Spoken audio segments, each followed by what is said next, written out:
Bueno, profesor Mocus, primero que todo, gracias por estos minutos que nos brinda y por este día que le brinda el municipio de Yumbo para esta campaña tan importante que está adelantando. Un placer, un enorme placer. La primera pregunta que quisiéramos hacerle es, empecemos por tratar de entender al otro, es decir, la lógica del que quiere el no, ¿sí? Del que se opone al fin del conflicto, del que no perdona los daños que le hicieron. ¿Por qué creería que más que una necesidad de justicia, hay como una necesidad de venganza en un sector de la población? ¿Cómo enseñarles a perdonar? Bien, el perdón no es fácil. El perdón requiere una decisión muy voluntaria. Uno no puede pedir perdón simplemente porque alguien le pone un revólver en la cabeza. El perdón auténtico tiene que partir de un reconocimiento del daño que se hizo, y luego el que pide perdón se coloca en las manos del que podría perdonar o no, ¿sí? Entonces uno es libre de pedir perdón, pero también es libre de otorgar perdón. Y entonces el que pide perdón dice, le pido perdón, y usted puede decir sí, lo perdono, puede decir no, no lo perdono. Entonces mucha gente no corre el riesgo de pedir perdón por esa gravedad de la situación en que puede quedar alguien a quien le digan no lo perdono. En la Iglesia Católica hay una discusión sobre eso. Hay sacerdotes que dicen la gente a veces hay que decirle que lo que acaba de hacer o lo que confiesa es imperdonable. Y hay otro sector más perdonetas, lo llamo yo, que dice hay que darle la esperanza siempre del perdón. Bien, ahora la reconciliación es un concepto más simétrico. El perdón es como el agraviado y el que agravió. En la reconciliación como que nos tratamos de igual a igual, y bueno, tú tenías tal y tal bonche conmigo, yo tenía tal y tal bonche contigo, y digamos como nivelamos. Pues esto en parte es una herramienta para nivelar, para ver los efectos de los desniveles. Ahora, el ánimo justiciero es muy fuerte en Colombia. O sea, digamos, a nosotros como que nos calienta fácilmente cualquier injusticia o cualquier apariencia de justicia. Que muchas veces hay colombianos que mandan a matar a otros colombianos y luego averiguan en detalle si se merecían la muerte o no. Y bueno, eso de la justicia de humano propio es muy, muy problemático. Entonces, lograr el acuerdo de paz con las FARC le quita parte de la gravedad del problema, pero queda una serie de sectores muy expuestos. O sea, los indigentes, por ejemplo. Entonces, 38% de los colombianos opinan que las limpiezas sociales, entendidas como persecución a prostitutas, a homosexuales, a indigentes, que con esas poblaciones la gente justifica la limpieza social, entre comillas. Entonces hay que hacer algo para contener esa tentación. Hay que conocer pues, que el derecho a la vida es el derecho básico, sin el cual pues, obviamente ningún otro derecho se puede cumplir. Muy bien. Actualmente Yumbo pasa por un momento de violencia en el que los jóvenes directamente implicados son víctimas y victimarios. Apelando a la experiencia que usted ha tenido con Bogotá y asesorando otros proyectos en diferentes ciudades, ¿qué medidas se podrían aplicar para contrarrestar esta situación? ¿Cómo hacer para sacar a los jóvenes de ese círculo de la violencia? Bien, hay como varias caras en el tema. Una cara es el machismo. Una de las razones para andar con aretes es no quiero ser machista, de pronto lo sigo siendo en buena parte, pero yo preferiría que todos fuéramos menos machistas. Machista se caracteriza, entre otras cosas, porque su gran confidente, su hermano, digamos, es otro hombre. Entonces, digamos, un par de hombres abrazados, ¿se acuerda que hicimos no sé qué barbaridad con no sé qué mujeres? Digamos, El machista vive una vida amorosa para contársela al amigo, no la vive por goce propio. Pero el machista también maltrata a la mujer. En Colombia hay años en los cuales hay más muertes por violencia intrafamiliar que muertes por el conflicto armado. Entonces tenemos que contener esas otras muertes. Había códigos culturales que obligaban a... Pongo el caso concreto, en Bucaramanga, en Santander, había ocasiones en que el que mataba a la esposa porque la encontraba con otro, se iba con revólver a donde el juez a decirle cometió un delito. Entonces hay que evitar... Pues en la riña es igual. Yo acabo de estar hace 3 semanas en Lituania y vi y oí una pelea a puño. Incluso es el puñetazo más duro que he oído en la vida. Me dejó muy impresionado, un golpe con el puño desnudo.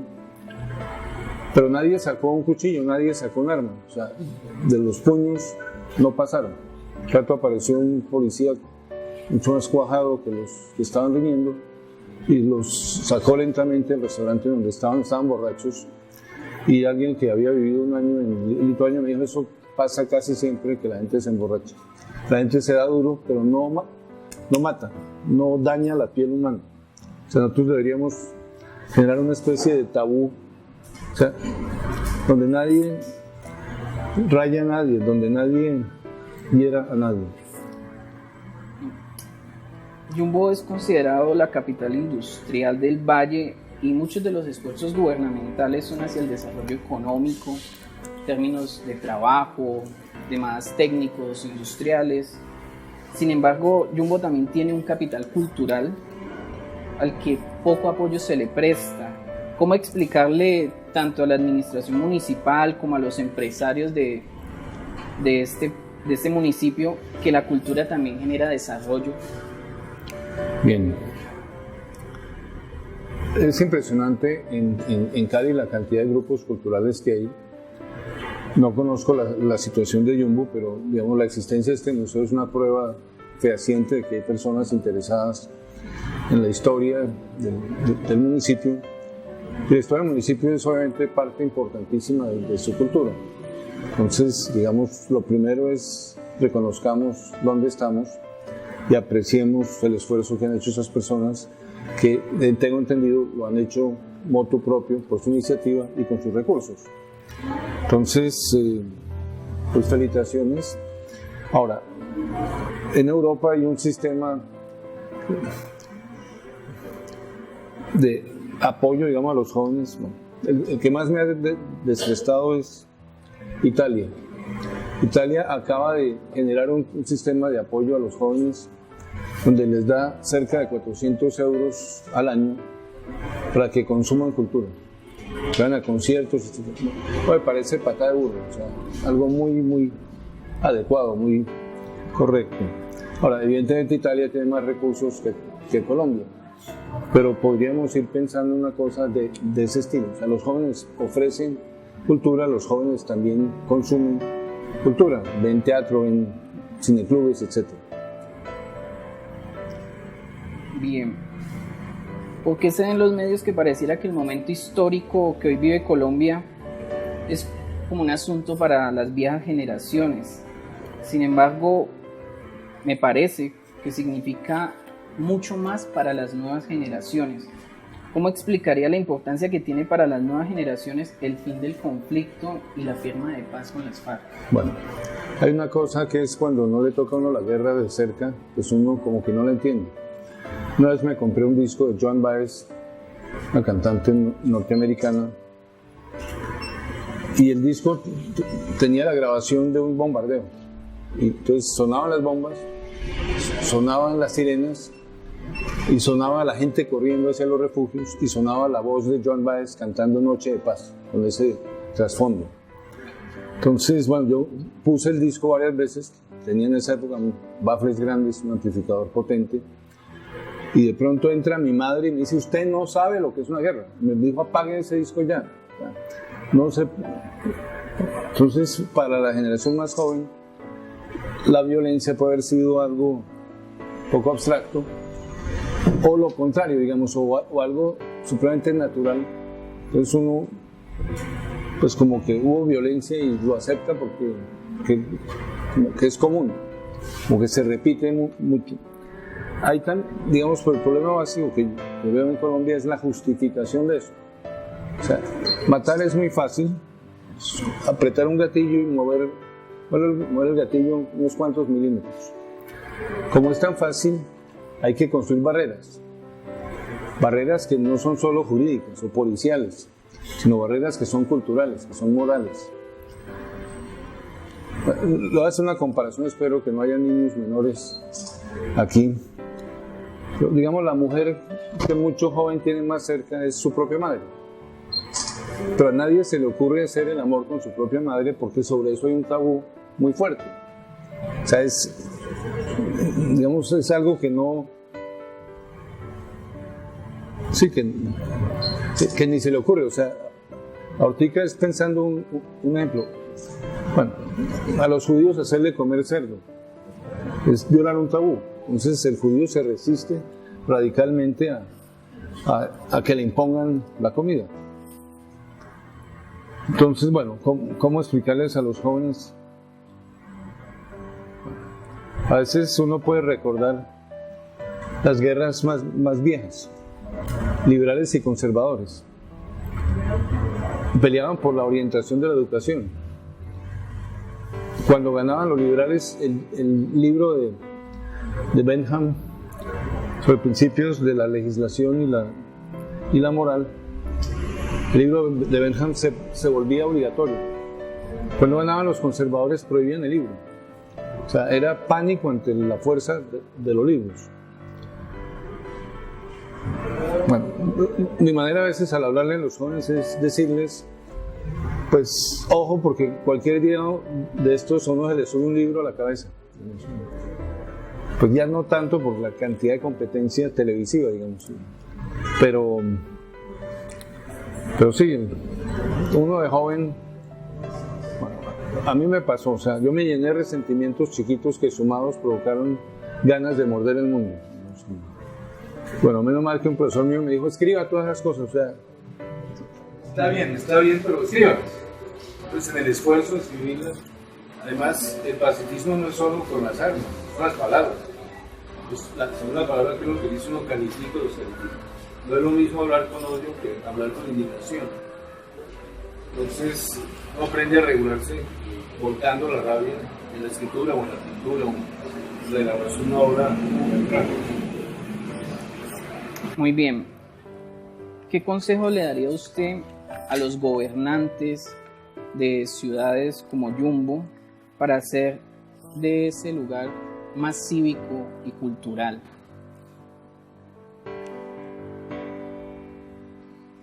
Bueno, uno es fomentando, apoyando con locales, a veces con algo de dinero, con presupuestos es difícil de hablar, y hay muchas prioridades. Otra es responsabilizando a los jóvenes, pues como de ciertas tareas, de ciertos problemas. Pues yo multipliqué la inversión del Instituto Distrital de Cultura y Turismo como por 5, pero pues era cultura ciudadana y eran los mismos, había un juego de actividades. Ahí nació Rock al Parque, que es de todos modos en el mundo latinoamericano tal vez el máximo de los festivales de rock y es gratuito.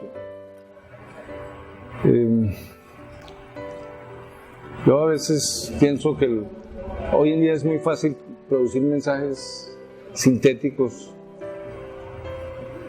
en video, es decir, casi cualquier persona tiene a su alcance una cámara y tiene un computador en el que puede editar.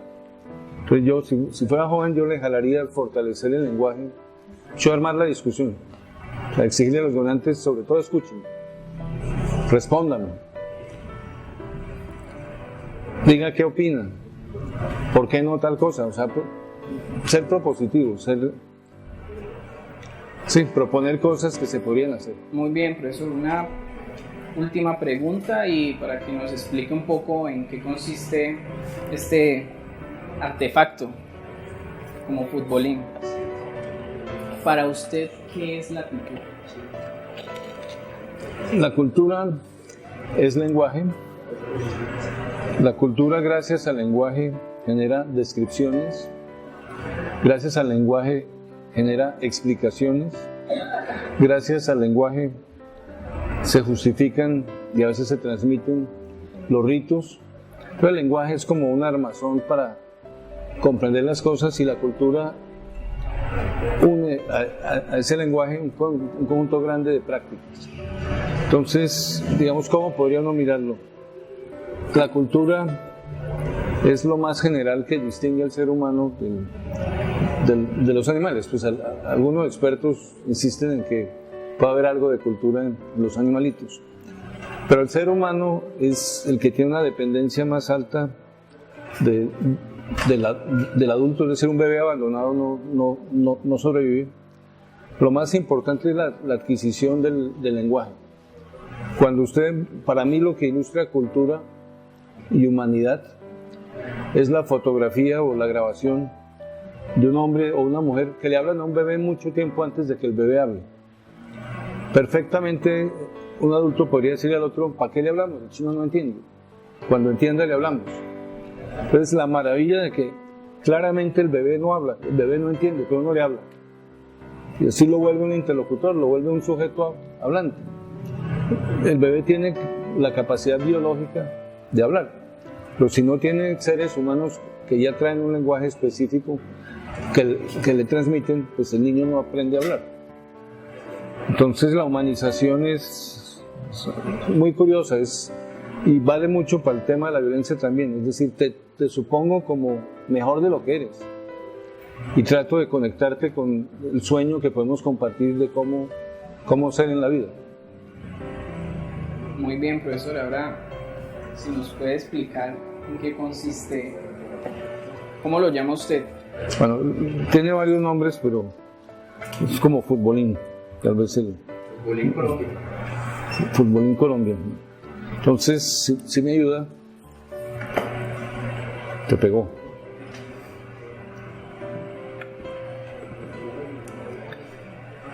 Bueno, entonces ahora escogamos a dónde queremos llevarlo. Proponga usted un departamento. Antioquia. ¿Dónde está?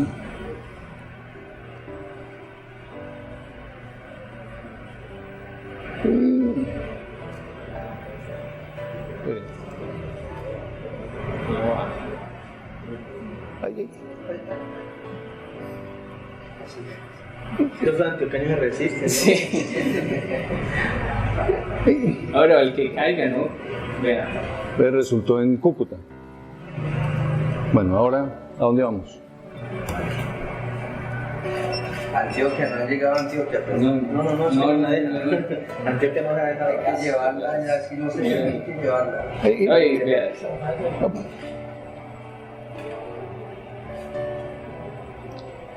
Qué difícil es. El valle. Aquí en perspectiva se ve muy bonito, pero no lo controla uno. A ver. Ahí.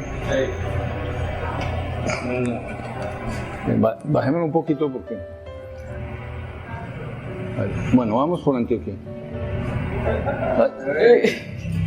Vamos otra vez. Eso. Nos falta un narrador. ¡Gol! Bueno, vamos para Leticia. Lleva la bola. ¿Cómo es su nombre? Luis. Luis, lleva la bola. Luis está alistándose para recibirla. No, así no sabemos qué estamos haciendo. Se salió la bola. Eso es lo que hay que evitar, que se salga la bola. Bueno, vamos al Guañía. Aquí.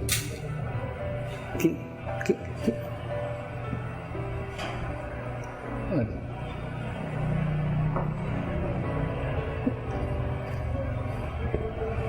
Entonces, Si vamos para el mismo lado. sí, pero.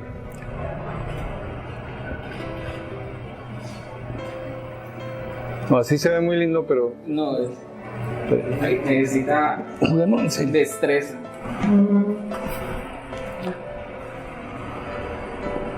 Entonces, Leticia, no. Leticia.